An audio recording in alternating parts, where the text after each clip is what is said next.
Oke, Assalamualaikum warahmatullahi wabarakatuh. Ya, anak-anak, pada pelajaran geografi kali ini pembahasan kita adalah tentang struktur keuangan serta perkembangan kota. Kalau di pertemuan selanjutnya kita sudah bahas tentang desa, nah sekarang kita bahas tentang kotanya. Apa aja yang kita bahas? Yang pertama kita akan membahas tentang definisinya. Yang kedua, ciri-ciri kota. Apa sih yang membedakan kota dengan desa? Kan ada cirinya. Yang ketiga, pola keuangan kota. Dan yang terakhir nanti kita akan bahas tentang struktur keuangan kota. Jadi ada 4 pembahasan ya. Oke, yang pertama kita akan coba bahas tentang definisi kota. Apa sih kota itu? Ada beberapa ahli yang mendefinisikan tentang kota. Seperti yang pertama yaitu Pintarto mengatakan bahwa kota sebagai kesatuan jaringan kehidupan manusia yang ditandai dengan kepadatan penduduk yang tinggi, diwarnai dengan strata sosial ekonomi yang heterogen, serta corak materialistis. Masyarakat kota terdiri atas penduduk asli daerah tersebut dan pendatang. Jadi dari definisi ini kita bisa menangkap ya, apa sih itu kota ya. Yang kedua yaitu pengertian kota menurut Max Weber. Apa itu kota? Kota adalah suatu tempat yang penghuninya dapat memenuhi sebagian besar kebutuhan ekonominya di pasar lokal. Jadi tidak usah keluar dari wilayahnya, cukup di daerah lokal situ kebutuhannya sudah terpenuhi, itu dianggap kota. Yang ketiga, definisi tentang kota menurut UU nomor 22 tahun 99 tentang otonomi daerah. Kawasan perkotaan adalah kawasan yang mempunyai kegiatan utama bukan pertanian, dengan susunan fungsi kawasan sebagai tempat pelayanan jasa pemerintah, pelayanan sosial, dan kegiatan ekonomi. Oke, jadi beberapa definisi kota seperti itu. Lalu apa sih definisi kota itu? Silakan kalian bisa simpulkan sendiri. Jadi kota itu adalah suatu kawasan yang kegiatannya bukan pertanian ya, berarti di bidang perdagangan dan jasa. Jadi macam-macam nantinya. Bangunannya banyak sekali, tidak ada sawah di situ. Yang ada adalah bangunan gedung bertingkat. Oke, kalian bisa mendefinisikan sendiri apa itu kota. Selanjutnya, kita akan membahas tentang ciri-ciri kota. Yuk kita bahas. Apa sih ciri kota? Kalau kita lihat dari ciri kota, ada 2 ciri. Kita bisa melihatnya secara fisik maupun secara sosial. Yuk kita lihat satu persatu. Secara fisik, yaitu meliputi wujudnya, bukan manusianya. Bagaimana ciri kota? Banyak sekali sarana perekonomian. Seperti apa ya? Seperti pasar atau supermarket. Tempat parkir yang memadai. Ya, banyak sekali tempat parkir kan, karena di situ banyak sekali daerah pusat bisnis atau daerah perekonomian. Tempat rekreasi dan olahraga. Rekreasi yang dimaksud di sini ya berupa wahana-wahana itu loh nak ya. Bukannya rekreasi naik gunung. Kalau naik gunung ya tetap aja wisata itu ada di daerah pedesaan. Ada alun-alun, itu daerah kota. Gedung-gedung pemerintahan, gedung-gedung bertingkat. Nah, itu semua ada di daerah kota. Itu merupakan ciri fisik dari kota. Bisa dipahami ya? Oke, bagaimana dengan ciri sosialnya? Masyarakatnya heterogen. Heterogen artinya macam-macam. Bersifat individualistik dan materialistik. Maksudnya apa ya? Kalau dari segi gotong royongnya kurang. Walaupun tidak semua nak ya. Kemudian lebih banyak memperhitungkan dan faktor ekonominya. Maksudnya materialistis seperti itu. Dihitung-hitung. Ya walaupun tidak semua juga sih, tapi kebanyakan seperti itu. Karena memang banyak orang yang ke kota untuk bekerja, maka yang dihitung adalah ekonominya. Ketiga yaitu mata pencarian non-agraris, ya banyak bergerak di bidang jasa, banyak bergerak di bidang perdagangan. Jadi seperti itu. Corak kehidupannya bersifat Gesellschaft, ya sebatas hubungan kerja aja. Setelah kerja sudah selesai. Kalau di daerah pedesaan, Gemeinschaft, paguyuban seperti itu ya.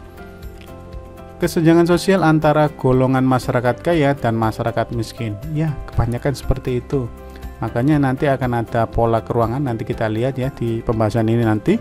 Yaitu ada segresi, yaitu kelompok yang kaya ada kelompok yang miskin. Norma-norma agama tidak begitu ketat, ya mungkin karena masyarakatnya heterogen, tidak semua keyakinannya sama.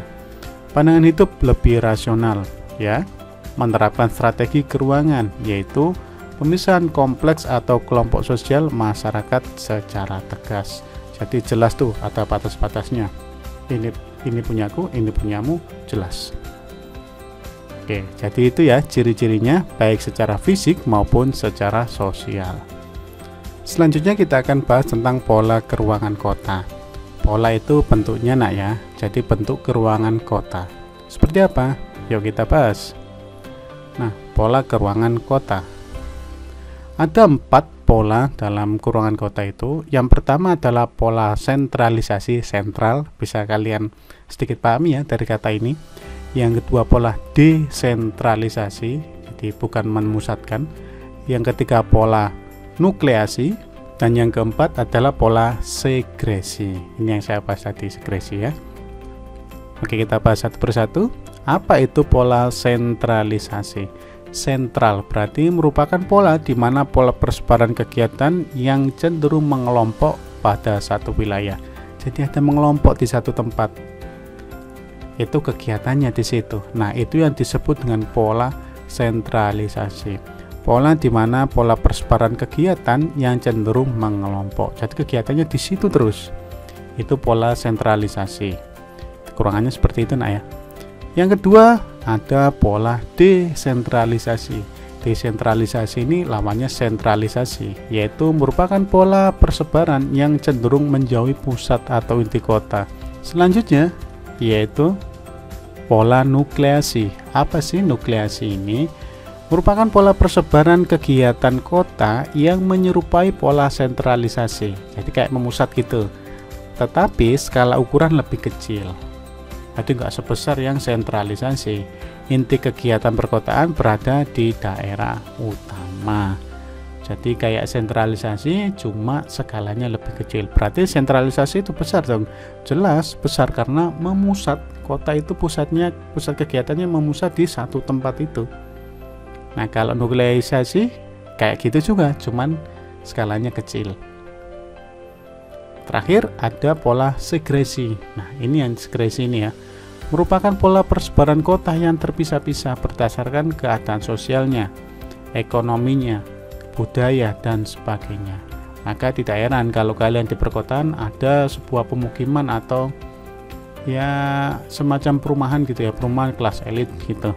Ada pemukiman ya penduduk menengah ke bawah. Kalian bisa lihat nanti bentuknya rumah-rumah penduduk yang di pemukiman elit sama di kelas menengah ke bawah jauh berbeda.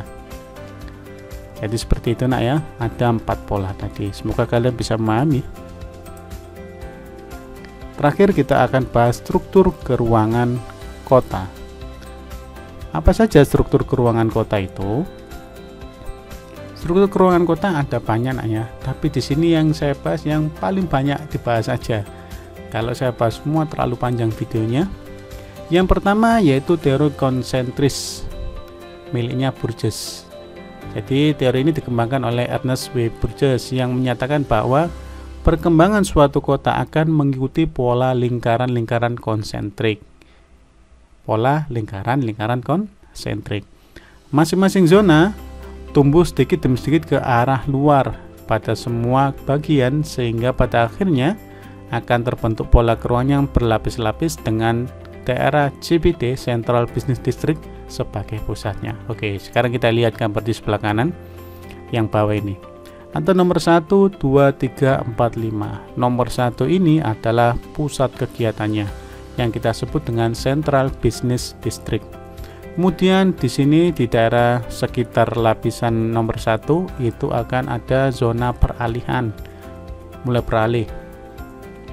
Kemudian nomor 3 di sini ada perumahan para pekerja. Yang keempat ada zona pemukiman yang lebih baik, artinya kelas menengah gitu ya, atau yang lebih baik secara ekonominya. Kemudian terakhir di sini ada zona penglaju. Sama antara gambar yang di atas dengan yang di bawah ini sama, ya nak ya. Jadi menurut Burgess ada lapisan-lapisan seperti ini.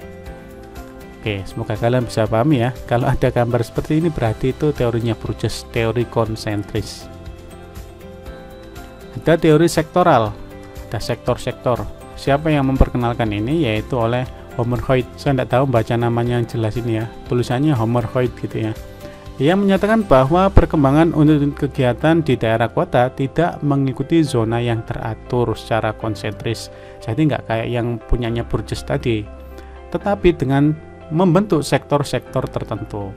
Sektor-sektor tersebut bisa terjadi di sepanjang jalur transportasi darat maupun air, sehingga perkembangan kota lebih menyerupai gurita. Apa seperti gurita? Ya kalian nilai sendiri.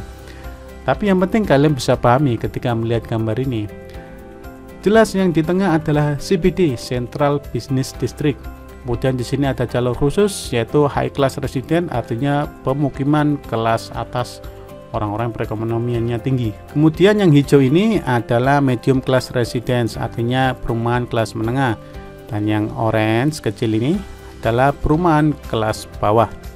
Sedangkan yang ungu adalah daerah industri. Jadi bisa kalian pahami seperti ini ya gambarnya. Ini yang dimaksud dengan teori sektoral. Selanjutnya yaitu teori inti ganda. Jadi saya bahas 3 teori aja ya, karena 3 teori ini yang paling banyak diulas ketika ujian atau ya tes-tes masuk perguruan tinggi. Jadi ada teori ini. Sebenarnya banyak sekali sih teorinya, cuma saya lebih fokus ke sini aja ya, dan semoga kalian bisa memahami. Teori inti ganda ini atau kita sebut dengan multiple nucleus theory dikemukakan oleh Harris dan Ullman tahun 45. Pertumbuhan kota berawal dari pusat pertumbuhan, jadi ada pusat-pusatnya itu, kemudian menjadi bentuk kompleks karena muncul nukleus-nukleus baru. Nukleus sudah kita bahas tadi ya, sebagai kutub pertumbuhan seperti perguruan tinggi, kompleks industri, dan terminal bus. Dalam teori ini tidak ada urutan yang teratur dari zona-zona kota seperti halnya teori konsentris maupun teori sektoral. Kalau kalian lihat tadi teori sektoral maupun teori konsentris kan CBD ada di tengah ya, pusat, kemudian menyebar ke samping-samping dan bentuk zona-zona baru. Sedangkan di teori inti ganda tidak seperti itu. Contoh, tempat itu tidak ada kegiatan yang berpusat atau berarti gitu. Tiba-tiba dibangun sebuah terminal bus di situ, tiba-tiba dibangun pabrik, tiba-tiba dibangun perguruan tinggi, tempat sekolah, maka di situ akan membentuk suatu pusat-pusat baru yang disebut dengan nukleus tadi itu. Nah, mulai karena ada perguruan tinggi, mulai di sampingnya ada pemukiman, kemudian ada pusat perdagangan, dan seterusnya berkembang. Terminal bus, dibangun terminal bus, sekitar terminal bus tiba-tiba membangun daerah perekonomian. Banyak sekali orang berdagang di situ dan banyak hal yang lain. Begitu juga dengan industri. Jadi semuanya bersifat linear, saling mengikuti. Begitu nak ya. Oke, ada 3 teori yang kita bahas tadi. Semoga kalian bisa memahami. Baik anak-anak, kita sudah membahas tentang definisi, ciri kota, pola keruangan, dan struktur keruangan. Semoga kalian bisa memahami ya, dan ilmunya bermanfaat. Kalau ada pertanyaan silakan kalian tulis saja di kolom komentar. Terima kasih dan Assalamualaikum warahmatullahi wabarakatuh. Sampai jumpa di pertemuan selanjutnya.